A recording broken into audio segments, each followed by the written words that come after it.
just lastly, CJ, we know just recently of the Uyghur crisis that we've seen in China, the Uyghur crisis with the Muslims, the minority of Muslims which have been persecuted. What are the root causes of the Uyghur crisis?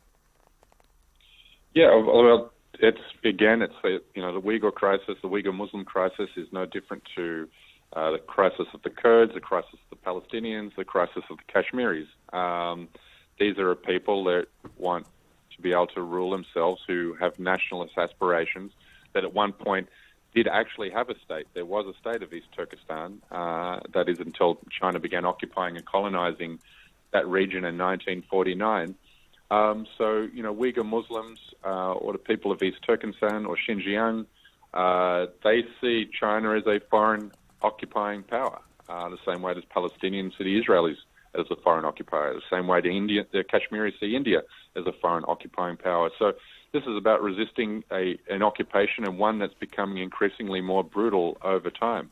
For a period after the Cultural Revolution in the 1970s and the 1980s, all the way through to the very early 1990s, China was kind of happy to let the Uyghur Muslims go and do their own thing. But then when the Soviet Union collapsed and the Cold War brought to an end, and then particularly as the War on Terror started in 2001, then China used war on terror narratives to villainize and demonize Uyghur Muslims to share the same ideology as groups like Al-Qaeda and ISIS, and then use that as a justification to crack down on the region.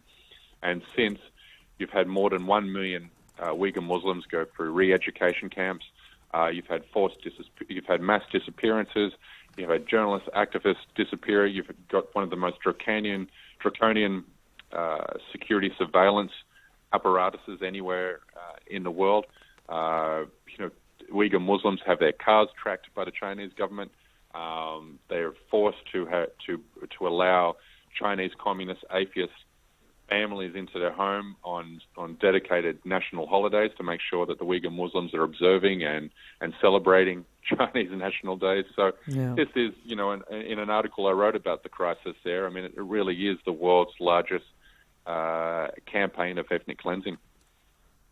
Yeah, and obviously it's a sad state at the time as well. At this moment in time, and we know recently with the Rohingya Muslims as well, is something which the minority Muslims being attacked, and of course the role which the media plays in suppressing the amount of publicity which they get. And support which they get is also something which needs to be worked on, and as individuals, as people from different organisations, we need to come together to try and solve these matters together. CJ Werleman, thank you very much for your time. It's been a pleasure having you on today, and we wish you the best. Thank you very much.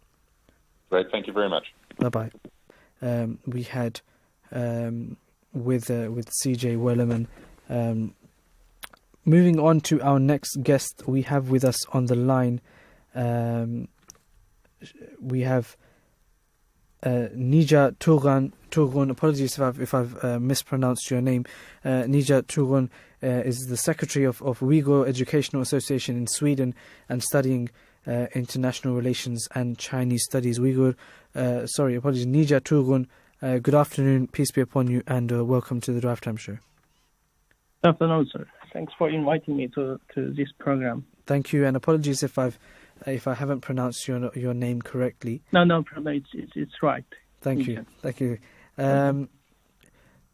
Nijat, how are the Uyghur Muslims seen, and how do the Chinese how are actually they are these Chinese anti-Muslim police? What are the policies against them, and how does it actually affect their life?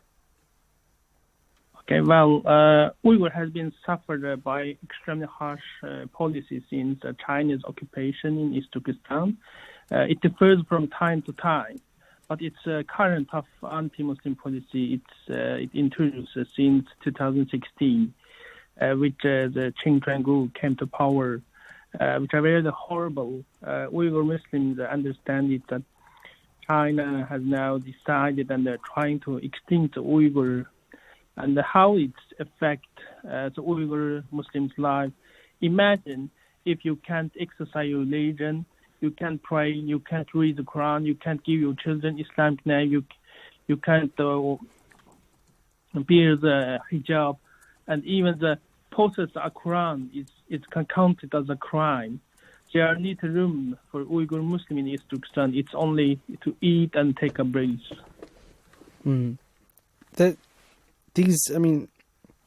There's also re-educational camps. What are the objectives of these camps? Okay, actually, the education camp occurs in 1950 and the 60 also under the Mao's era. And it had been used as a brainwashing center. I think that it's the reason why China introduced it seems like the brainwashing and assimilating, and even was extinct Uyghur people. And because Uyghurs are one of the ethnic groups, who succeed to preserve their language, religion, culture, despite they have lived under the Chinese occupation. Nijat, what kind of outcomes is the Chinese government expecting from these educational camps, apart from this messing with the minds of these individuals? Frankly speaking, brother, I don't really want to think it, but this time China has really ill will to do something. According to the source describing the education camp, it is a Nazi style camp, and all kind of torture could occur. It could lead to really a terrible consequence, I think. The Chinese government could do from the instilling fear among the Uyghur, and the brainwashing and the assimilating Uyghur Muslim, and even conduct a legitimated genocide. And of course, it has a very big effect on the Uyghur Muslims. How many Muslims are in these camps at the moment? According to the sources, more than 900,000, nearly 1 million. They're in these camps at the moment. Yes. I mean, we know that everyone has the right to exercise their religion, but I mean, religious diversity is decreasing around the world. What are the reasons behind this? But just why? I mean, of course, you know. I just want to ask a different question from this. I mean, we're discussing these camps, and of course we're discussing the persecution. That's the issue which we see at hand. But how do the Chinese Uyghurs, these Muslims, keep their faith strong in times of such persecution? This is something which is more important than the question which I just asked, but this is something which I would like you to talk on, please. Do you mean how Uyghur keeps the faith? Yeah, how do you keep strong faith in times of such persecution, when you know there's around 900,000 people living, being in these camps at the moment?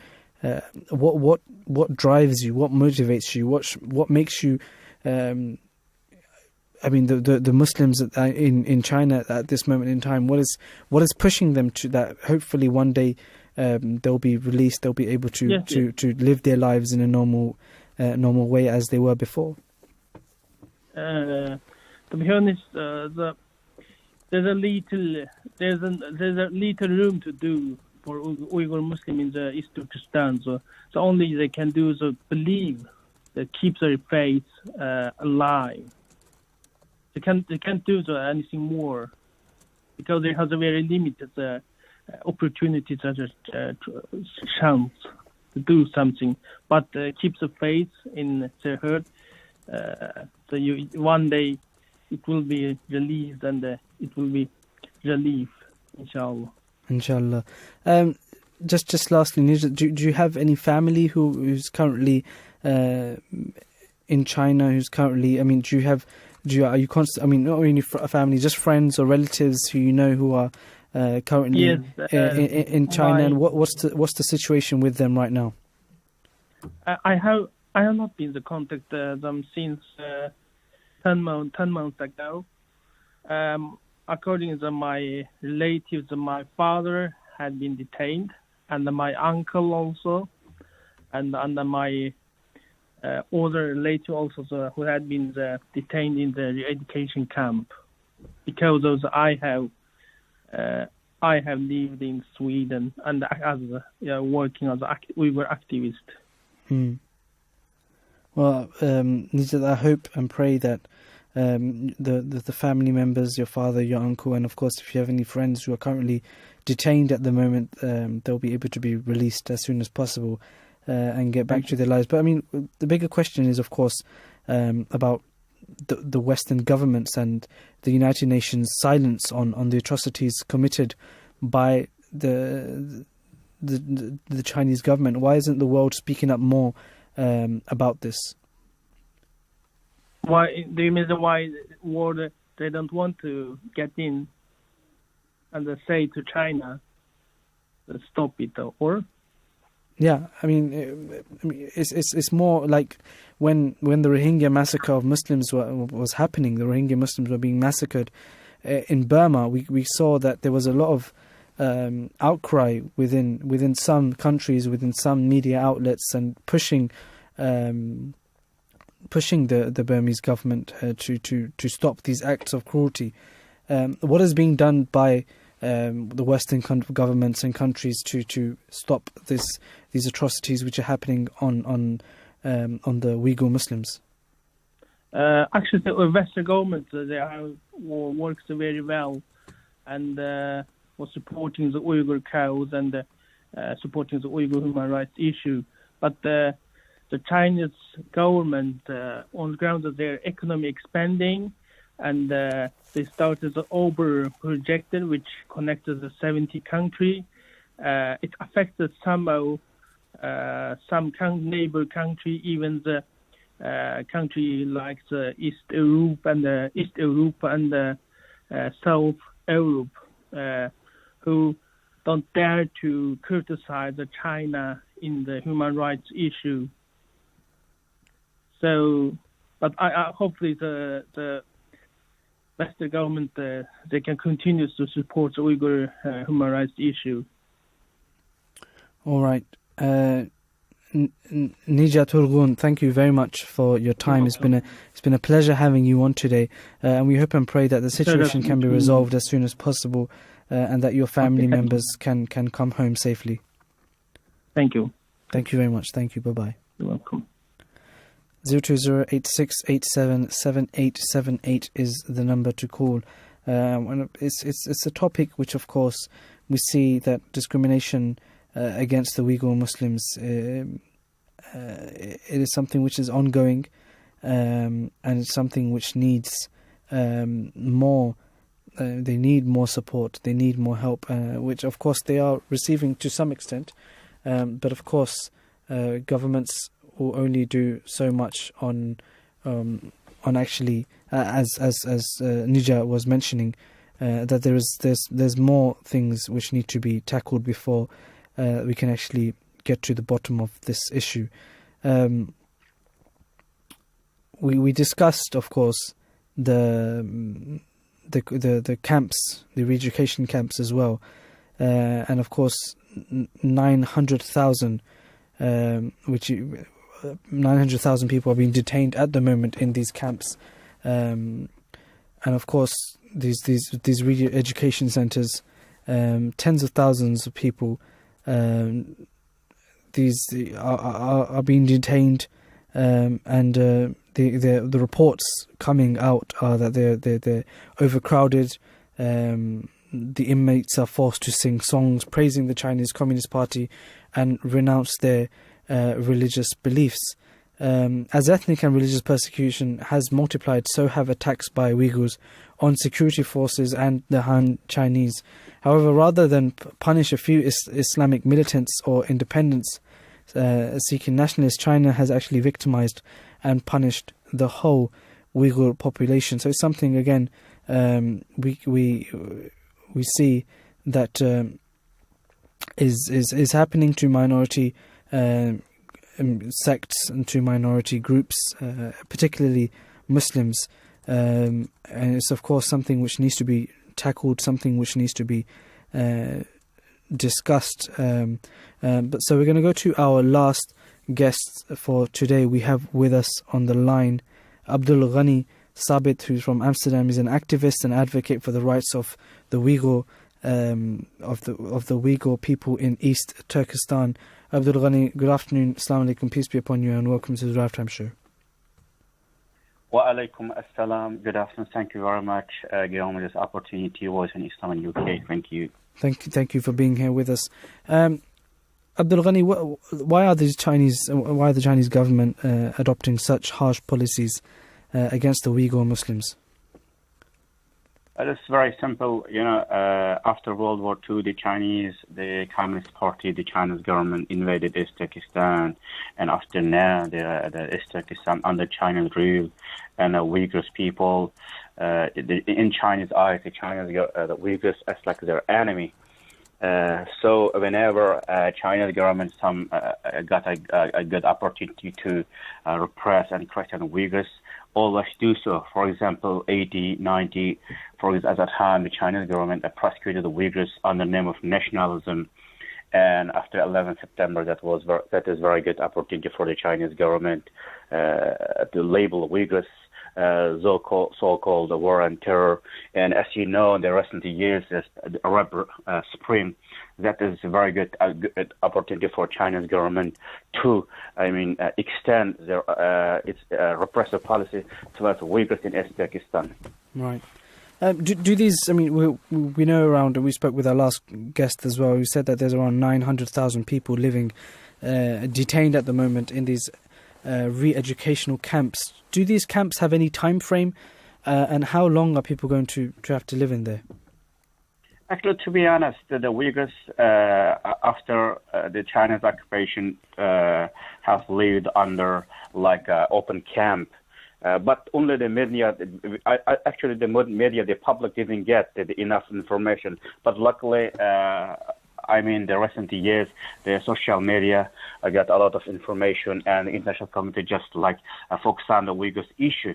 But if, for example, at this time, the education camp in East Turkestan, around 1 million people have been held by Chinese government. They don't know when. Last time, a Kazakh guy who fled from, because he has a Kazakh nationality, Kazakhstan passport, and from the help of Kazakhstan government, he fled from East Turkestan, came to Kazakhstan, and he said he had been in the re-education camp around 1 year.